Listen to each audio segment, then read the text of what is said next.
আসসালামু আলাইকুম। স্বাগত জানাচ্ছি স্কালার চ্যাপ্টার সলিউশনসে। এটি সিএসএস অ্যাডভান্স টিউটোরিয়াল। আর আজকে আমরা আলোচনা করব গুরুত্বপূর্ণ একটা ফাংশন নিয়ে, যেটা হচ্ছে var ফাংশন। এই var ফাংশনটা হচ্ছে আপনাকে সিএসএস এর যে কোনো ভ্যালুকে স্টোর করতে দেয়। তো এটা হচ্ছে যে ডমকে অ্যাক্সেস করে। ডমটার ফুল মিনিং হচ্ছে ডকুমেন্ট অবজেক্ট মডেল। তো এটা যে কোনো সময় তৈরি করা যায় লোকালি এবং গ্লোবাল স্কোপে। আশা করি আপনারা এই দুটো স্কোপ বুঝেন। এটা জাভাস্ক্রিপ্টে চেঞ্জ করা যায়, আবার হচ্ছে এটা মিডিয়া কোয়ারিতেও চেঞ্জ করা যায়। তো এইটা ব্যবহার করার একটা মানে বেস্ট বেনিফিট হচ্ছে যে আপনাকে একটা ওয়েবসাইটে সেম কালার 4-5 জায়গায় ইউজ করতে হবে। তো আপনি কি বারবার সেইভাবে ওই 4-5 জায়গায় কালারটা লিখবেন? ওই কালারটা না, এটা না করে আমরা হচ্ছে যে একটা ভ্যারিয়েবলের মধ্যে একটা কালারটা রেখে দেবো এবং সেই কালারটা আমরা বারবার ওই জায়গাতে ব্যবহার করব। তো আজকের ভিডিওটি একটু লং হতে পারে, সেই জন্য আপনাদেরকে বলবো আপনারা মনোযোগ দিয়ে আজকের ভিডিওটা দেখবেন। আর হচ্ছে যে কেউ কেটে কেটে দেখবেন না। কেটে কেটে দেখলে আপনাদের বেসিকটা ক্লিয়ার হবে না। যদি কেউ আমার চ্যানেলটি এখন পর্যন্ত সাবস্ক্রাইব করে না থাকেন, তো অবশ্যই আমার চ্যানেলটি সাবস্ক্রাইব করে পাশে থাকা বেল আইকনটি অন করে দেবেন, যেন আমার চ্যানেলের সকল প্রকার আপডেট আপনি সবার আগে পেয়ে থাকেন। তো দেখতে পাচ্ছেন যে এখানে আমরা একটা ডিভ নিয়েছি। এই ডিভটাকে আমরা এখন ডিজাইন করব। সেই কারণে প্রথমত আমি কিছু ভ্যারিয়েবলস কল করে নেব। আমি যে কোনো ভ্যারিয়েবল কল করতে পারি। এখানে আমি আরও দুইটা আগে নিয়ে নেব, হচ্ছে যে একটা h1 নিলাম, h2, এই তিনটা আমি নিয়ে রাখলাম। এবার আমি এখানে কল করব হচ্ছে যে একটা ভ্যারিয়েবল। প্রথমে আপনি যে টার্ম দেবেন এবং ড্যাশ দেবেন, ড্যাশ দেওয়ার পর এখানে আপনি হচ্ছে যে ভ্যারিয়েবলের নাম বলে দেবেন। তো আমি এখানে বলে দিলাম হচ্ছে যে কালার, তারপরে আবার দুটো ড্যাশ দিয়ে হচ্ছে আমি এখানে বলে দেবো হচ্ছে যে রেড। এটা হচ্ছে আমার ভ্যারিয়েবল নাম। এটা আমার ভ্যারিয়েবলের নাম হয়ে গেল। তো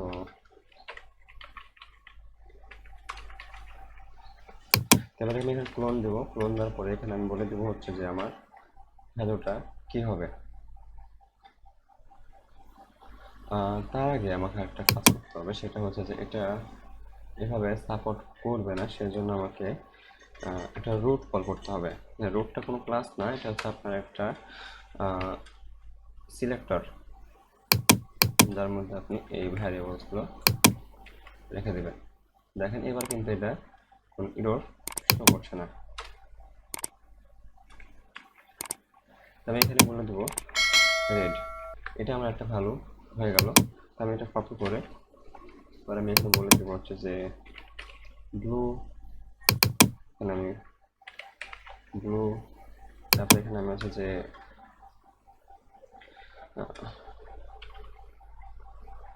100 পিক্সেল বলে দেবো, 100 পিক্সেল।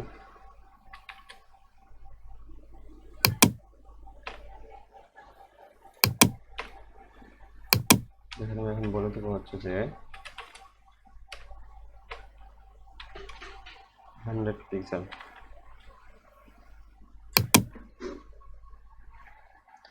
অবশ্যই মনে রাখবেন শুধুমাত্র সংখ্যা কাজ করবে না, তার আগে অবশ্যই একটা আলফাবেট দিতেই হবে। তো এই হলো আমার ছোটোখাটো একটা ডিজাইন। তবে এবার আমি এখানে ডিপকে কালার করব। তো এখানে আমি হচ্ছে যে ডাব্লুতে উইড দিলাম। উইড দেওয়ার পর আমি এখানে ভার কল করবো। তো এই ভারে কল করার মধ্যে দেখতে পাচ্ছি এখানে আমার শো করছে আমি কোনটা ইউজ করবো। তো আমি এখানে উইড 100 পিক্সেল যেটা আমি নিয়েছিলাম 100 পিক্সেলটা কল করলাম।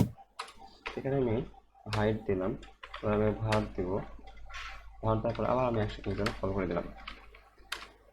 এখনো কিন্তু আমার সেটা শো করছে না। এবার আমি বলে দেবো হচ্ছে যে ব্যাকগ্রাউন্ড কালার। এখানে আমি বলে দেবো ভার দিয়ে যে আমি কোন কালারটা দেখতে চাচ্ছি। যদি আমি ব্লু দিই, সেক্ষেত্রে সে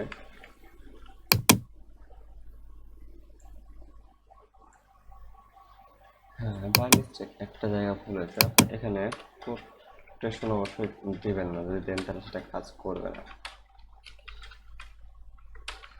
এবার এটা কাজ করবে। এখন এবার যখন এবার আমরা দেখতে পাচ্ছি এটা কাজ করছে, কিন্তু আমি এখানে কিন্তু কোনো কালার কল করিনি, কোনো হাইট ভিডিও কল করিনি। এবার আমি চাচ্ছি হচ্ছে যে h1টাকে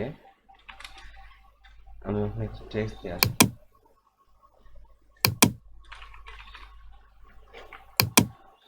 আচ্ছা, এবার আমি এখানে কল করবো হচ্ছে যে আমার কালার হবে রেড এবং ব্যাকগ্রাউন্ড কালার হবে ব্লু। তো আমি এখানে ব্যাকগ্রাউন্ড কালার সরি যেহেতু আমি ব্যাকগ্রাউন্ড কালার ইউজ করেছি, সেক্ষেত্রে আমি ব্যাকগ্রাউন্ড কালার রেডটা ইউজ করবো, রেড। দেখেন এবার কিন্তু আমার ব্যাকগ্রাউন্ড কালার রেড হয়ে গেছে। আমি কালারটা ইউজ করবো, কালার এখানে আমি একটু ইউজ করবো হচ্ছে যে এখন বলে দেবো ব্লু। তো যেভাবে আমি এখানে 100 পিক্সেল ইউজ করেছি, সেভাবে কিন্তু আমি এখানে সাইজ ফন্টের সাইজটাও ইউজ করতে পারি। এখানে যদি বলে দিই ভার 100 পিক্সেল, সে কিন্তু আমার 100 পিক্সেল করে দেবে।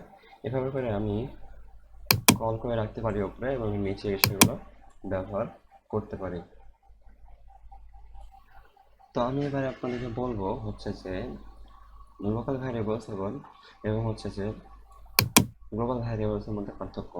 তো যেমন দেখেন এখানে আমি কিন্তু যেগুলো ডিক্লেয়ার করেছি এগুলো হচ্ছে আমার গ্লোবাল ভ্যারিয়েবলস, ঠিক আছে। এক কথা হচ্ছে আমার গ্লোবাল ভ্যারিয়েবলস।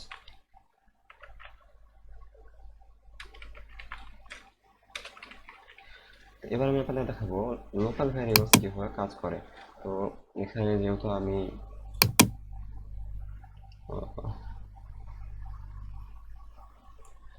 এবার আমি এখানে আমি একটা যে লোকাল একটা ভ্যারিয়েবল কল করব, সেটা হচ্ছে যে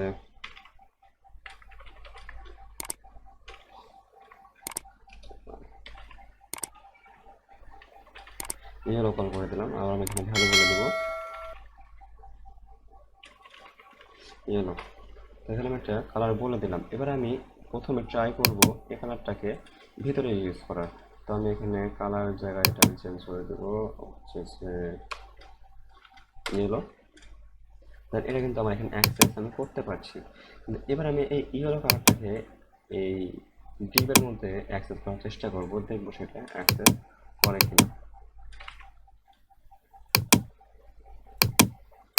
না, সেটা অ্যাক্সেস করা যাচ্ছে না, কারণ এটা হচ্ছে লোকাল ভ্যারিয়েবল। এই লোকাল ভ্যারিয়েবল শুধুমাত্র ওই সিলেক্টরে কাজ করবে যে সিলেক্টরে আপনি সেটা কল করেছেন। এই হলো লোকাল ভ্যারিয়েবলস আর হলো গ্লোবাল ভ্যারিয়েবলসের মধ্যে পার্থক্য।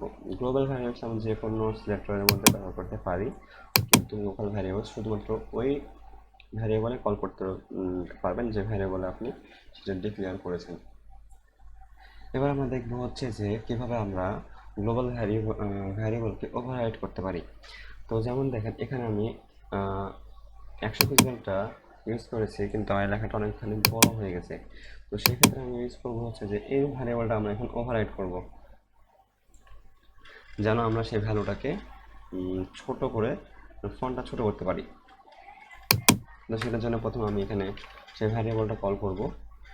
সেই ভ্যারিয়েবলটা হচ্ছে যে এস 100 পিক্সেল। এবার আমরা এখানে ওটার পিক্সেল বলে দেবো 50 পিক্সেল। দেখেন এটা কিন্তু এখন ওভাররাইড হয়ে ছোট হয়ে গেছে। এসে আমার লেখাটা কিন্তু ছোট হয়ে করে দিয়েছে। যদি আমি অফ করে দিই সে বড় দেখাচ্ছে, আবার যদি আমি অন করে দিই সেটাকে ছোট করে দিয়েছে। এভাবে আমরা হচ্ছে যে ভ্যারিয়েবলসকে ওভাররাইডও করতে পারি।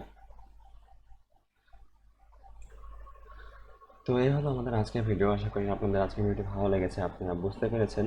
যদি এই সিএসএস ভ্যারিয়েবল নিয়ে আপনাদের কোনো প্রকার সমস্যা থাকে অবশ্যই আমাকে কমেন্ট করে জানাবেন, আমি আপনাদের সেটা সমস্যার সমাধান করার চেষ্টা করব। আর হচ্ছে যে এই ভ্যারিয়েবলস নিয়ে একটা ওয়েবসাইটের লিঙ্ক আমি আপনাদের ডিসক্রিপশন বক্সে দিয়ে দেবো, আপনারা সেখান থেকে বিস্তারিত জেনে নেবেন। তারপর যদি আপনাদের কোনো সমস্যা থাকে অবশ্যই আমাকে কমেন্ট করবেন। আর আমার চ্যানেল নতুন হয়ে থাকলে অবশ্যই চ্যানেলটি সাবস্ক্রাইব করে দেবেন এবং ভিডিওটিতে লাইক করে আপনার বন্ধুদের সাথে শেয়ার করে দেবেন, যেন তারাও সেখান থেকে শিখতে পারে। তো পরবর্তী ভিডিও পর্যন্ত সবাই সুস্থ থাকুন, ভালো থাকুন। আজকের ভিডিও এখানেই শেষ করছি।